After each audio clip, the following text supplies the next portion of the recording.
Hi, 你好 Chef Tom. We are making sweet and sour chicken. Ingredient I will list it in my description box. The batter for the fried chicken, the sweet and sour sauce with the fresh orange juice and lemon, and this is the ingredient.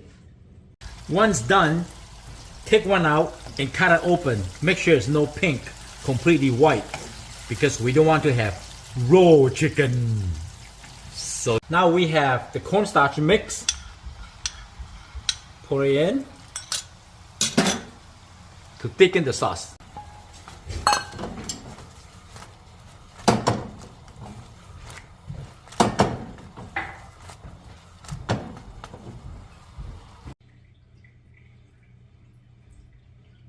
Sweet and sour.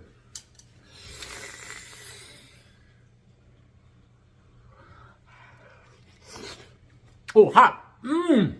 So good.